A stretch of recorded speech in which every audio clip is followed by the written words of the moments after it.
Hi ஹாய்ஸ் welcome back to my channel. இன்றைக்கி பார்த்தீங்கன்னா ஃப்ரைடே நைட் நம்ம வீட்டில் வந்து என்ன ஸ்பெஷல்னு பார்க்கலாமா. ஃபஸ்ட்டு பார்த்தீங்கன்னா சுடு சப்பாத்தி நல்லா சாஃப்டாக சூப்பராக இருப்பாங்க. உங்களுக்கு பார்த்தாவே தெரியும்.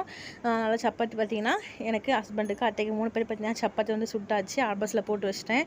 அப்புறம் தம்பிக்கும் மாமாவுக்கும் பார்த்தீங்கன்னா தோசை வந்து ஊற்றலான்னு சொல்லிட்டு பார்த்தீங்கன்னா தோசை வந்து வந்துட்டுருக்கு. அவள் தம்பி கடைசி நேரம் தோசை வேணாமா சப்பாத்தி சாப்பிட்றேன்னு சொன்னாங்க. சரி சப்பாத்தி சாப்பிட்டுக்கோ சாமி சொல்லிட்டு மாமா மட்டும் தோசை வந்து ஊற்றி கொடுத்தாச்சு. தோசை பார்த்தீங்கன்னா நமக்கு நல்லா வந்துட்டு ஒரு தோசை சுட்டு முட்டுட்டேன். இன்னொரு தோசை வந்து வெந்துட்டுருக்கு.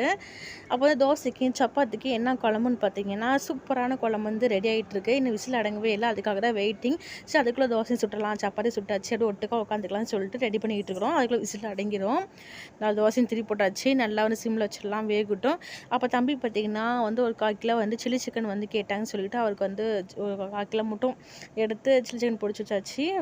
பார்த்தீங்கன்னா ஃபஸ்ட்டு வந்து ஒரு அரிசியில் வந்து தட்டு வந்து பிளேட்டில் வந்து போட்டு கொடுத்தோம். 4 பீஸ் சாப்பிட்டாரு. ஆனால் அவர் வயசுக்கு 4 பீஸ் தான் சாப்பிடுவார். மீதி நாங்கள் சாப்பிட்டோம். என்ன தான் இருந்தாலும் சிக்கன் சாப்பிடணும்னு நினச்சாலுமே அந்த சில்லி சிக்கன் பிடிச்சா மட்டும் எங்கேருந்து அந்த வாசம் வருதோ அந்த அளவுக்கு சூப்பராக அப்படியே வந்து சாப்பிடுன்னு சொல்கிற அளவுக்கு வந்து இழுக்குதுங்க. சில்லி சிக்கனை பார்த்தா மட்டும் அப்படி இருக்குது. பார்க்கும்போது நல்லா சாப்பிடணுமா இல்லை எச்சு வர மாதிரி இருக்குது பாருங்கள். குழம்பு பார்த்தீங்கன்னா விசில் அடங்கவே இல்லை.